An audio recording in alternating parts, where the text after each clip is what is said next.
Gracias, señoría. A lo largo de este juicio oral hemos podido recibir las pruebas y los antecedentes que permitieron dar cuenta al tribunal de la ocurrencia de un brutal crimen ocurrido el día 28 de diciembre del año 2022, ejecutado por don Tomás Aguirre Martínez. Pruebas que, conforme analizaremos sucintamente en lo pertinente, atendida a las convenciones probatorias en las cuales arribaron los intervinientes, no tenemos duda, como parte acusadora, que cumplirán con el estándar necesario para condenar al señor Aguirre a las penas solicitadas en nuestro libelo acusador. Para poder referirnos a dichas probanzas acreditadas en el presente juicio, señoría, vamos a dividir en tres grandes conceptos. El primero, esta supuesta inimputabilidad. El equipo multidisciplinario del Hospital Psiquiátrico Horvitz, integrado por los psiquiatras, el doctor Ramón Elgueta, Paola Miquel, también psiquiatra, la psicóloga Skaida, están contestes y fueron categóricos y establecieron de manera unánime que el acusado tiene un trastorno por el consumo problemático de sustancias psicoactivas, pero fueron enfáticos en señalar que esto por sí solo no constituye una causal de inimputabilidad, que necesariamente esto debía encontrarse asociado a una enfermedad mental o que se tratase de un primer consumo, excepciones que en la especie no se verifican. Adicionalmente, se estableció por la señora Paola Miquel, psiquiatra, que el consumo de sustancias psicoactivas es un acto voluntario, ya que el individuo, a sabiendas de los efectos que dichas sustancias producen en su organismo, decide voluntariamente, aún así, consumirlas. También, a su turno, los médicos expertos del Hospital Psiquiátrico Horvitz señalaron que, si bien el consumo abusivo y prolongado de sustancias psicoactivas producen efectos disociativos, no producen efectos en ningún caso psicopáticos o de alteraciones, delirios, señoría.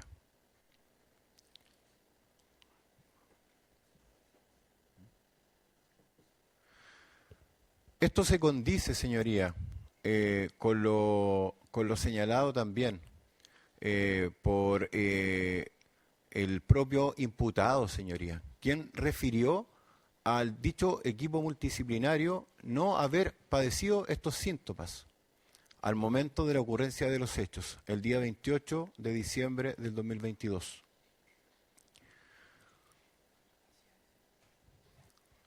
El informe concluye también, señoría, que el imputado, el acusado, hoy acusado, tiene capacidad de discernimiento, por lo cual puede distinguir entre una conducta lícita de una ilícita.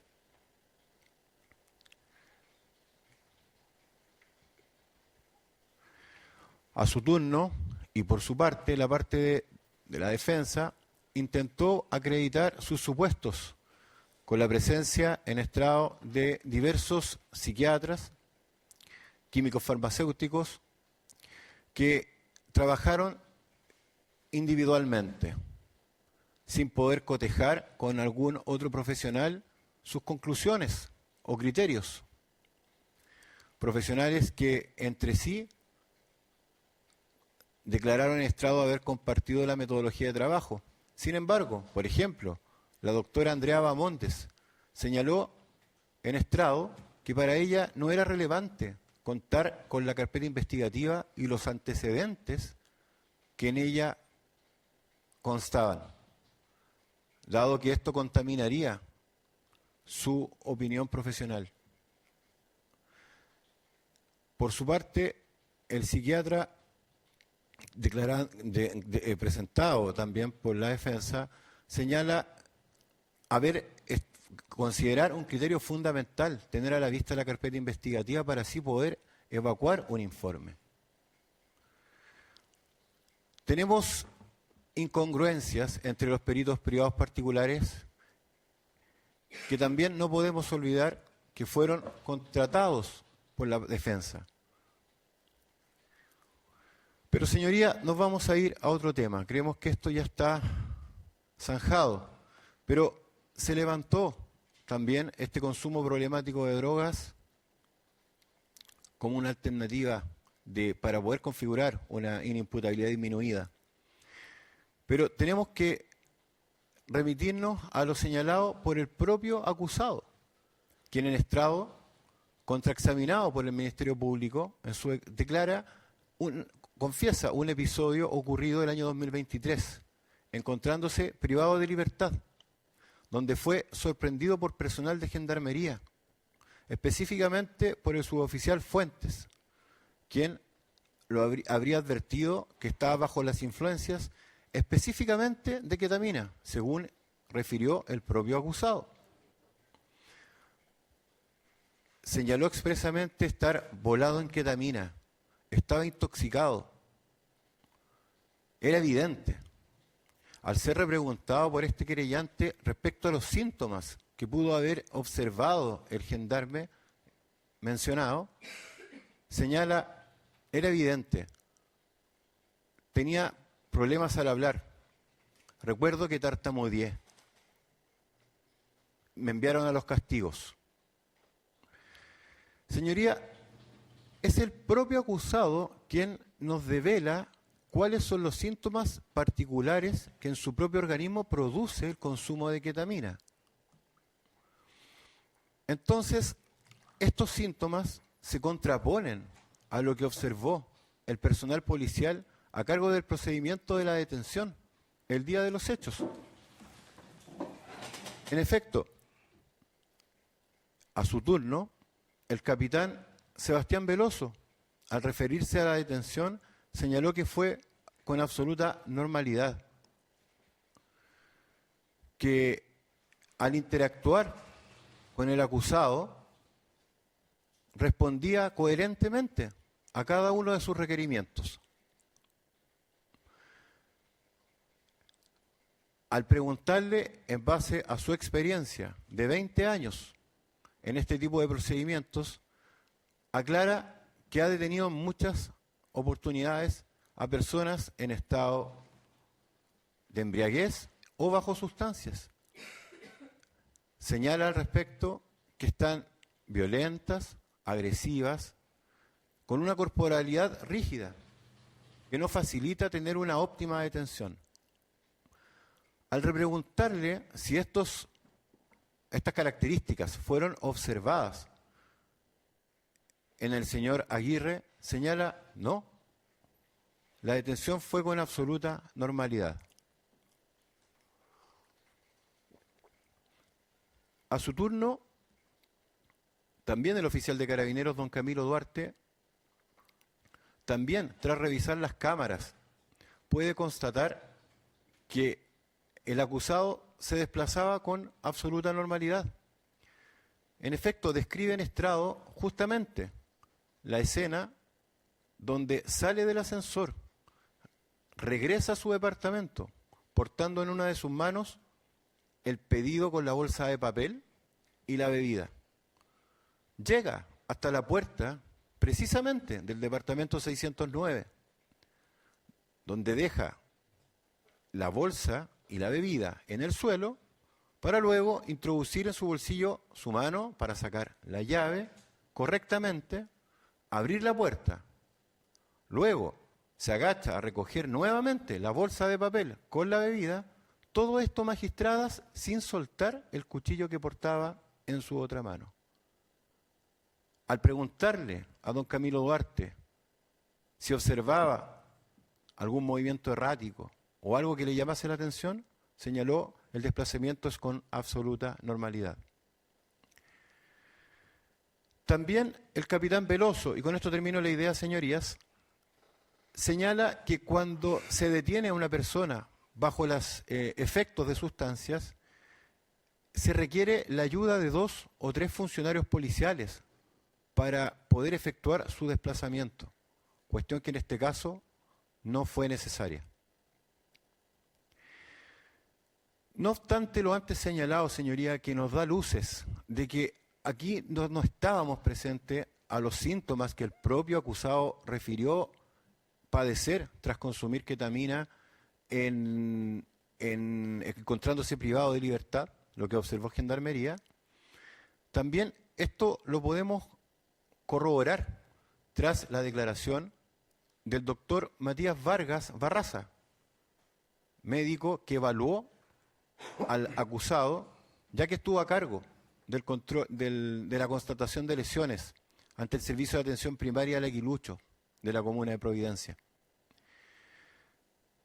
Al preguntarle porque en la ficha de atención constaba el dato de ketamina, aclaró que si refiere o consigna el concepto ketamina es única y exclusivamente porque así lo refirió el acusado, no porque lo haya podido detectar él tras su evaluación.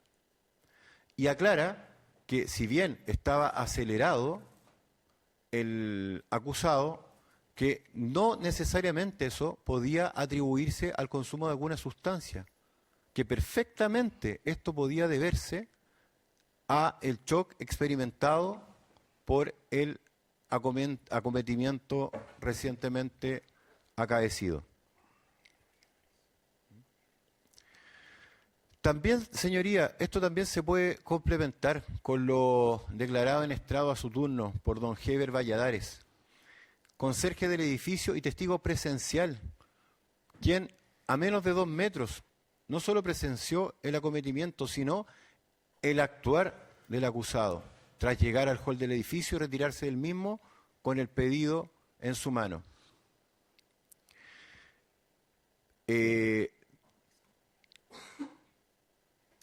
Por otra parte, y complementando esta idea, señorías, es el propio toxicólogo, químico farmacéutico, doctor Guido Ruiz, presentado por la propia defensa, quien aclara en estrados que el único antecedente fidedigno y que puede confirmar de manera fehaciente el haber consumido o no una sustancia es un examen de hallazgos. Al repreguntarle por este acusador a qué se refería con aquello, explicitó que se trataba de un examen de sangre y que lo demás solo obedecía a un correlato o una aproximación. Finalmente, señoría, para terminar con esta segunda idea, tenemos la evidencia que levanta posterior a la detención el equipo de carabineros, ya que el propio funcionario policial a cargo de aquello señala que no encontró evidencia de relevancia o relativa al consumo de drogas. Es decir, no encontró papelillos, no encontró restos de cocaína, estas bolsas Ziploc que tantas veces fueron mencionadas a lo largo de este juicio. Señorías, continuando con lo que ya está fehacientemente establecido, creemos que no existe ningún solo antecedente aportado por la defensa que acredite fehacientemente que ese día en particular, el 28 de diciembre del año 2022, el acusado se haya encontrado bajo los efectos de alguna sustancia. Lo único que acompaña e incorpora la defensa en tal sentido son cartolas de transferencias electrónicas que solo dan cuenta de egresos de dinero, presumiblemente para comprar sustancias psicoactivas. Además de incorporar ciertos chats de la aplicación WhatsApp, donde el acusado se dirige a algunos contactos que manifestando un interés de adquirir ciertas sustancias. Pero eso no acredita, a juicio de este querellante, señoría, que particularmente el día de los hechos el acusado haya consumido alguna sustancia y menos que se encontrase bajo los efectos de la misma.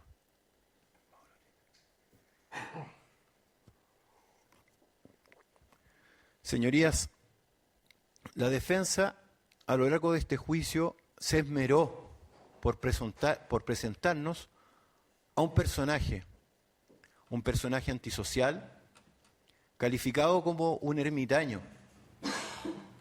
La verdad, señoría, que quedó evidentemente acreditado, no solo por los testigos aportados por el Ministerio Público, sino que por un testigo presentado por la propia defensa, quien convivió los 2 últimos años en el departamento junto al acusado.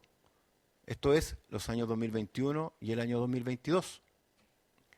Sí, señoría, estamos hablando de don Mauricio Ramírez, quien a su turno señaló que el acusado no solo compartía frecuentemente reuniones sociales con compañeros de colegio para ver partidos de fútbol dentro de su departamento, sino que además habría sostenido reiteradas reuniones de trabajo a propósito de esta aplicación que estaban desarrollando junto al señor Ramírez, y que además el acusado sería el socio inversionista. Adicionalmente, nos da más datos, señoría. Señala que durante esos 2 años previos al acometimiento, donde se supone que era un ermitaño, que no sociabilizaba, señaló que había ido a estadios a ver conciertos, que había ido a ver un partido de fútbol, etcétera, sigue y suma. Finalmente, esta teoría también se termina de refrendar por lo declarado también por un testigo presentado por el Ministerio Público, que no es cualquier testigo, señoría. Es un psicólogo que vive precisamente frente al departamento del acusado, quien fue categórico al señalar: las veces que interactué con él no noté nada anormal. Su comportamiento era el común y corriente, como cualquier persona de nuestra edad, reafirmó. Y que también había sentido música, risas, olor a marihuana en varias oportunidades, asociadas a reuniones sociales o fiestas, y al preguntarle por la frecuencia aclara que a lo menos una vez al mes. Todo esto, señorías, dentro de los 2 últimos años previo a los hechos. En conclusión, señoría, no tenemos, y ya está aclarado, el personaje que nos presentaron, este ermitaño, este sujeto antisocial. También, a raíz de la declaración de las personas que tomaron el procedimiento, el policial de la detención en flagrancia, el doctor que evaluó la constatación de lesiones, la declaración del testigo presencial, Heber Valladares, no tenemos justificadamente un consumo problemático de drogas el día de los hechos en particular. Pero si quedase alguna duda al respecto, la respuesta la entrega el Hospital Psiquiátrico Hörwitz, quien fue categórico y, reitero, señaló: el consumo problemático de sustancias no es una causal de inimputabilidad, ya que no afecta a la parte volitiva.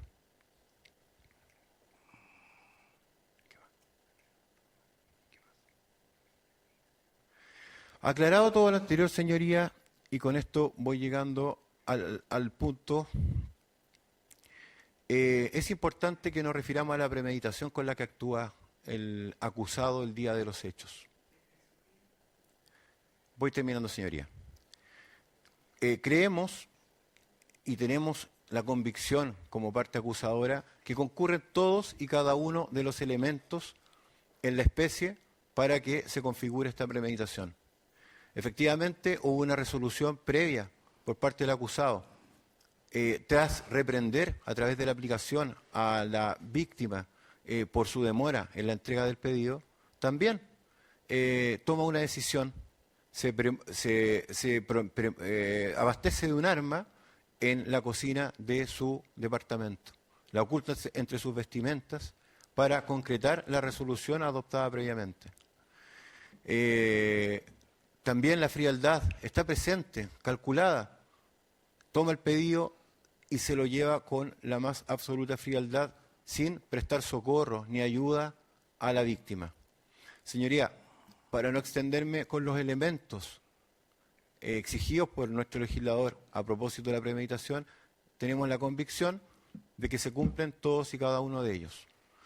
Por todo lo antes expuesto, señoría, es que solicitamos como parte acusadora se condene al acusado Tomás Aguirre Martínez por el delito de homicidio calificado y se le apliquen las penas solicitadas en nuestro libelo acusador. Muchas gracias, señoría.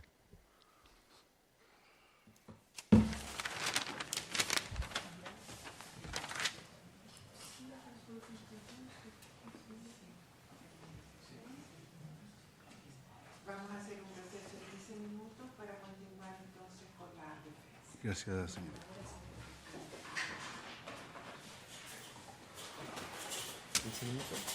¿Alcanzamos alguna cosa o no? Un cigarrito. ¿Un cigarrito más? ¿Sí? Yo voy a ir al pipi room, abajo, al primer piso. Sales por atrás, no sé, ¿no? ¿Te vas a tomar atrás o atrás? No, por abajo, por el uno. Por el uno. Yo voy a ir al baño. Sí, por eso te digo,